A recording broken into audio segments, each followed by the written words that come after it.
Hi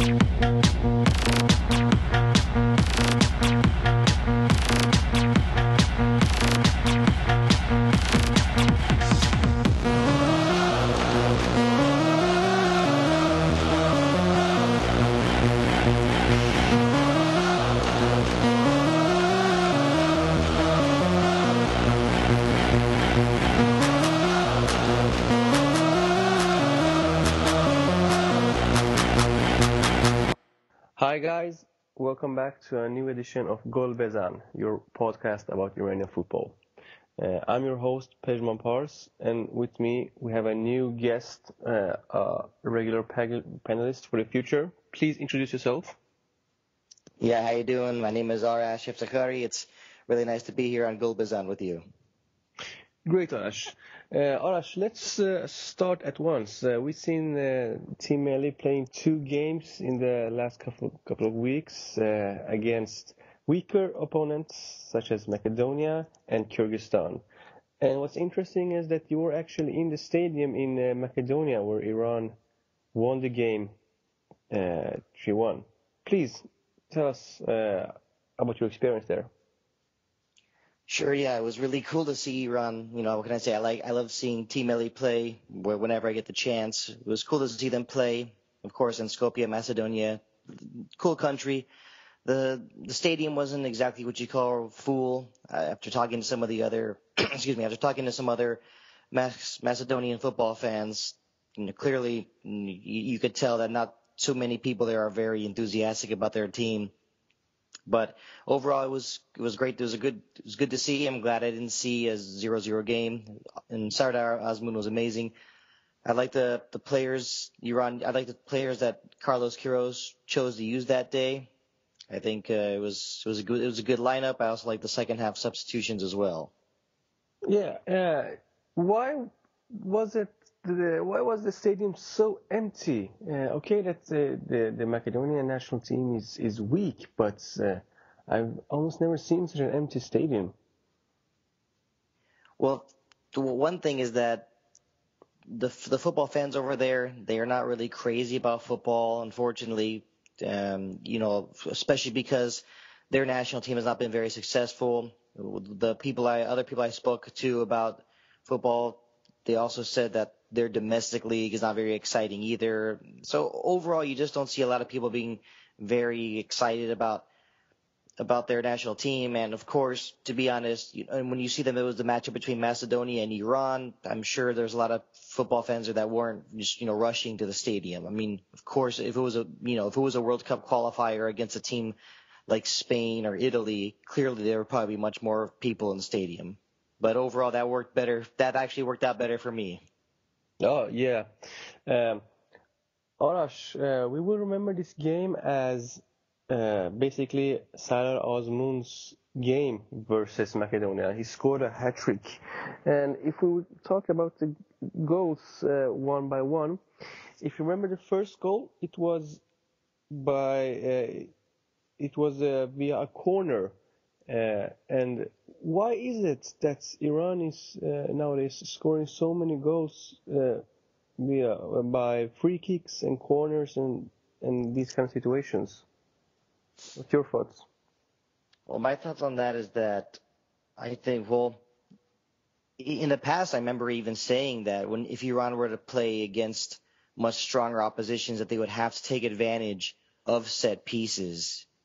And I just think that it seems like they, with a player, it's hard for me to say why they're, really able to find ways to score goals on set pieces like corner kicks. But one thing I could add to that is that, in all honesty, Sardar Azmoun just knows how to be in the right place at the right time. And not taking anything away from his first goal, but the one thing I noticed that the Macedonian defenders made a big mistake leaving him unmarked on that corner kick. I agree with you with their defense. It was one of the most strangest tactics I've seen during my entire life. I didn't understand what they wanted to do, and whatever they wanted to do, they couldn't really be able to do anything good out of it. And it was maybe even worse versus Kyrgyzstan, but that's a much weaker team, so maybe they're forgiven. In the game, also Jahan Bakhsh started. Jahan Bakhsh has been one of Iran's best players abroad, doing great in Asset Alkmaar in Holland, becoming the fourth best team there and qualifying for the Europa League. He's been a regular, scoring goals, giving great assists, but he's yet not good enough, or he's yet have to find his place in the Iranian national team. And against Macedonia, he also had some major problems finding himself. What do you reckon in the game against Macedonia? How was Jahan Bakhsh's performance? In all honesty, I don't think his performance against Macedonia was really that bad. I understand. I do know what you're talking about. What maybe it was probably nothing to brag about. I mean, he did take of course. Well, I mean, of course, it's funny. We were just talking about that corner kick. He did take that corner kick that led to the goal. That was, of course, that was fine. But I've heard other people talk about Alireza Jahanbakhsh before too. It's almost, I feel like other fans have told me that they feel like he doesn't really fit Carlos Queiroz's system that much, and I'm hoping that will change over time. I mean, he's a very talented player, and just from what I saw at the game, I thought he played solid. I can't really say he was amazing, and it's hard for me to say if he was terrible. Yeah. In my opinion, I didn't see him as unreplaceable. And the corner kick actually was an awful kick that somehow led to another player. I think it was Ezzatullahi that managed to pass it into Osman. But hey, a goal is a goal.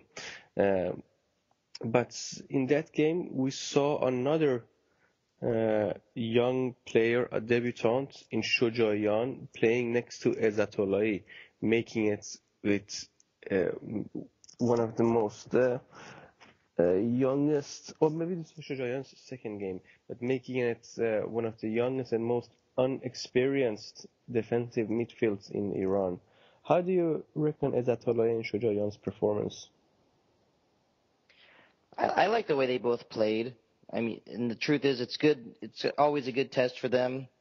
And of course, they weren't playing. Of course, they were playing against a team that they were better than.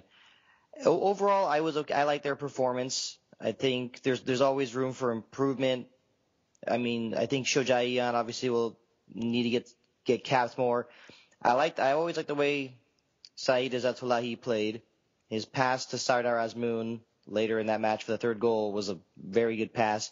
If anything, probably I'm sure they'll have to just get a little more. They'll probably have to tighten up more on defense because I feel like Iran's offense seems to be going in the right direction. Yeah, 2 games, 9 goals. I don't even remember last time that happened. It was back in the days where Ali Daei could score against every team. But yeah, you were talking about Osman's third goal. It was a golden pass. Excuse me, a golden pass against them from Ezzatullahi that had actually been playing solid. And my question is this: how come Ezzatullahi managed to play actually some quite good football in the national team, where he only played around 8 minutes senior football the last year? Yeah, that is a very good question. I was actually going to bring up something where my question was going to be, does he deserve really to get called up? I mean, I know this sounds like a harsh question, but in the eyes of some fans, some people may wonder, does he deserve to get that much playing time when he hardly plays for his club team? And that's always a good question. But the fact is, Carlos Queiroz sees so much potential in him, and I think honestly, I think he needs to be in a club team where he's getting playing time every match. I mean, he's played on a good team, Rostov in the Russian Premier League. They were runners up, but it would be nice to see him play more. And yeah, I like your question. It is for some people little surprise. For some people, it's a little surprising. He hardly plays for his club team, but here he is playing for the national team. But the fact is, he's producing for the national team, and that's what counts most. Yeah, well, I think we all hope to see him in a club in Europe where he actually plays games. He was in Atletico where he went from greatness to greatness, if you can say so, with the youth teams, and at the end was training with the first team.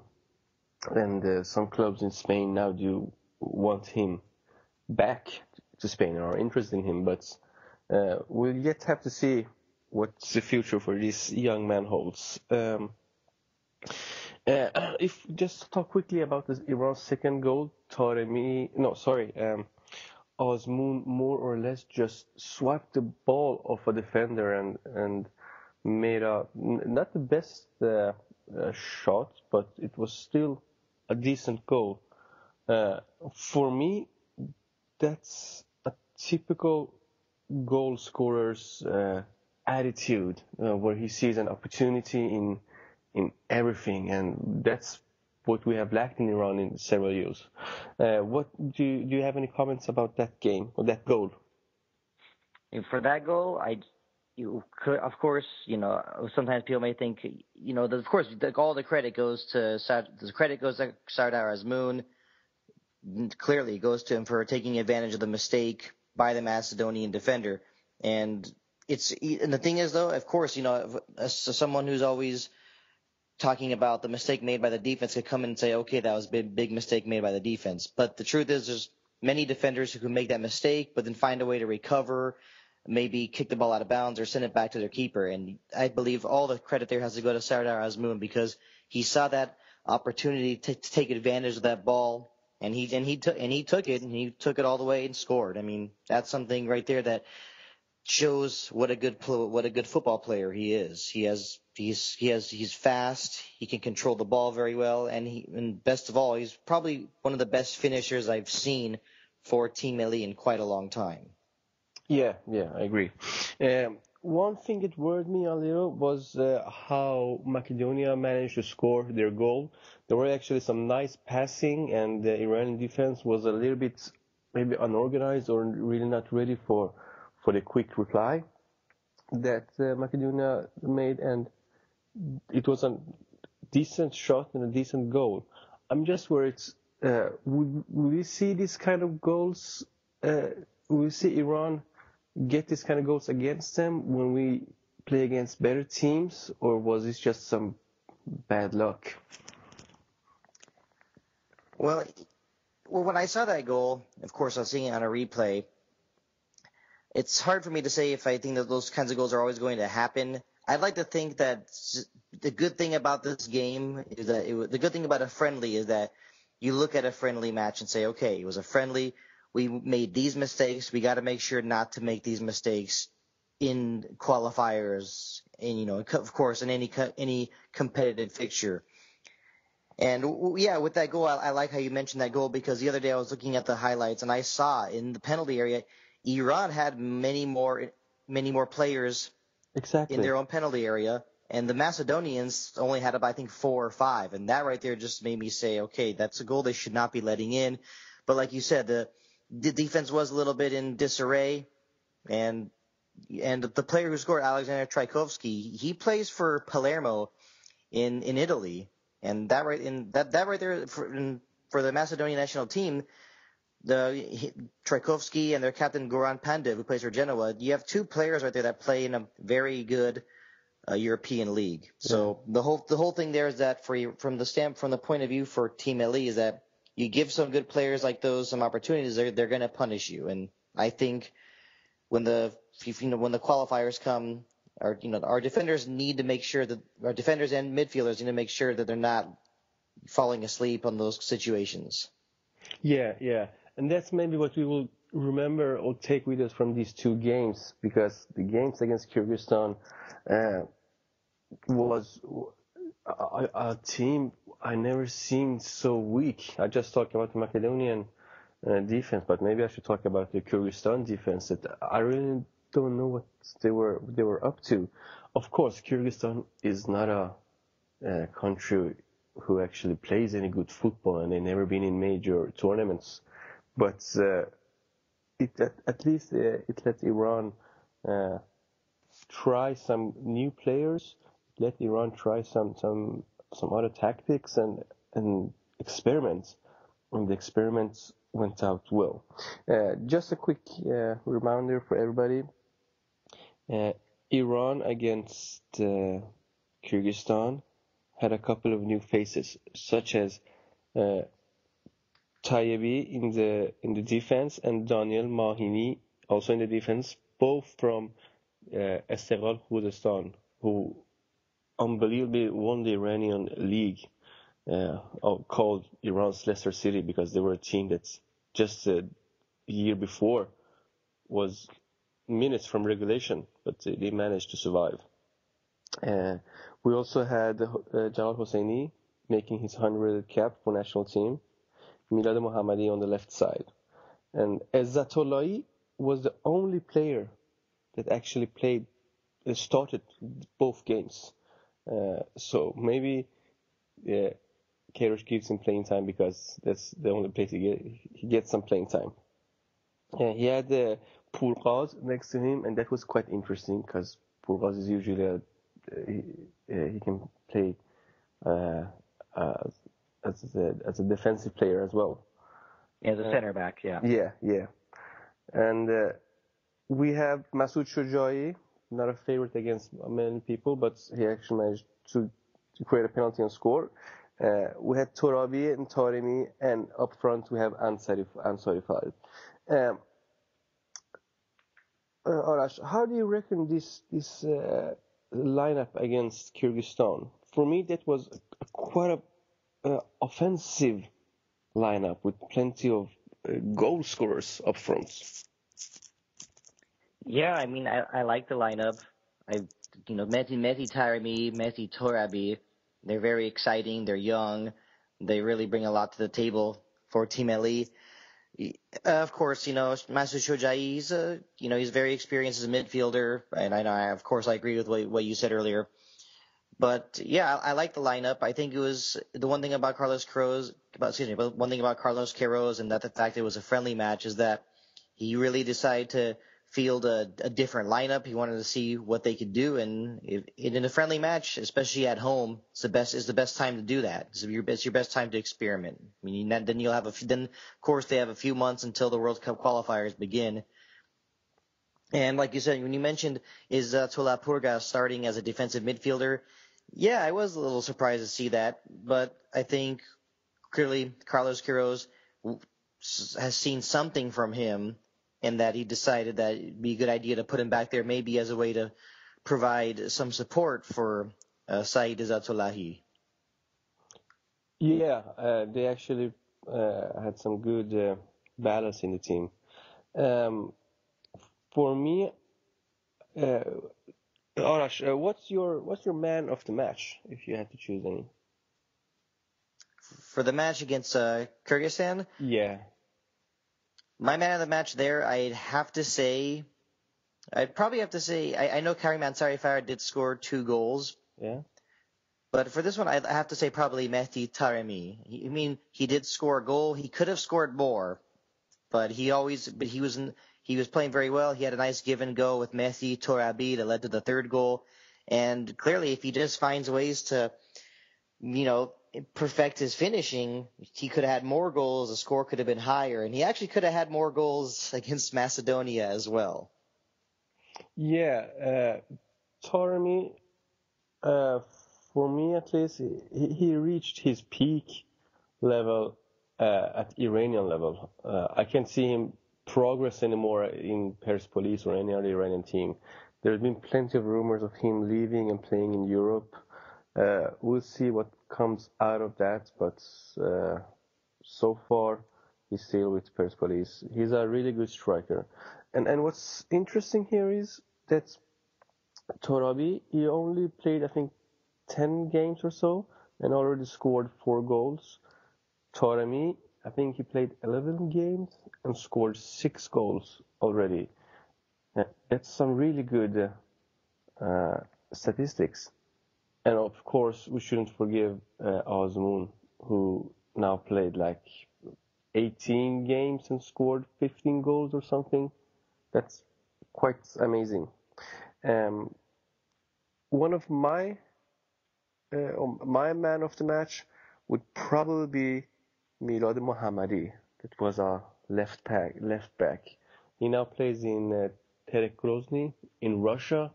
He haven't played that much, but a couple of games, and he's new in it's a new environment for him.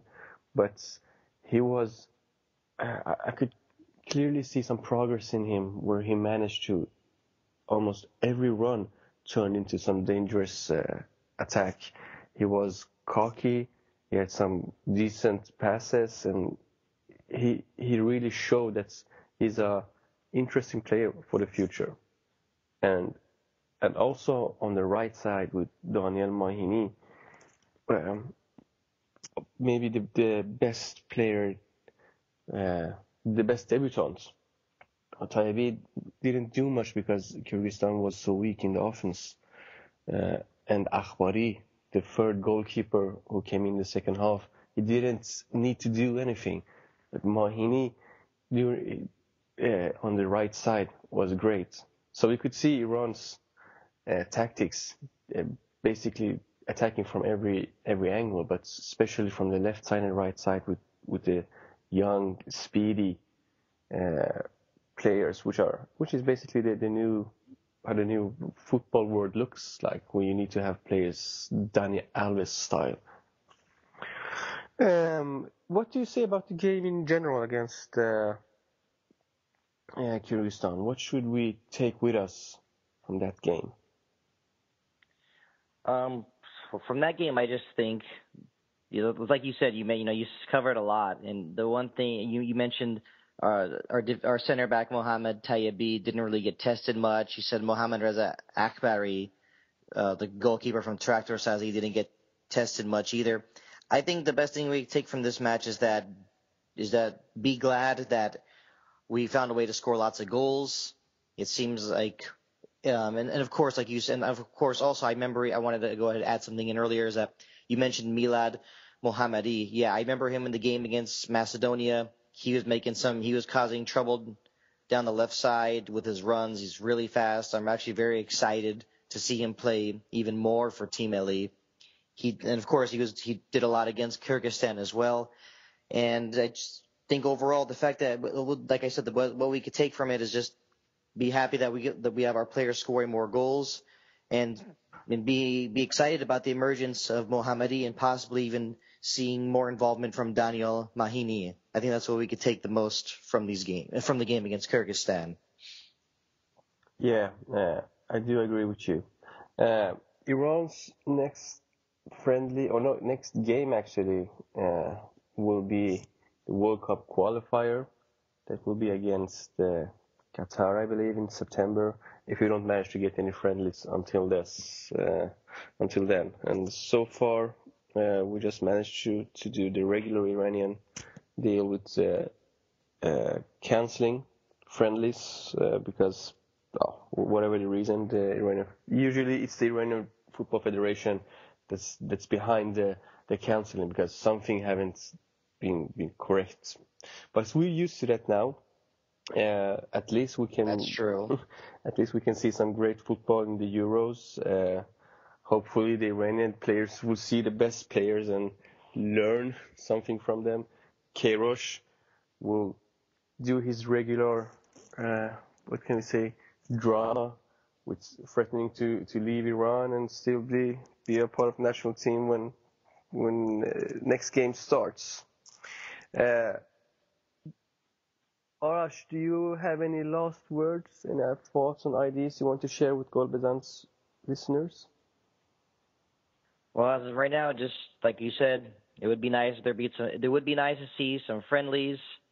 I mean, I'm not holding my breath for it, but overall, I just think that we just had two of them, so I don't want to be picky. I think the best thing is that I am waiting for that qualifier on the 1st of September against Qatar in Tehran. I'm very confident that Carlos Queiroz will have the best squad picked and ready for a very tough match.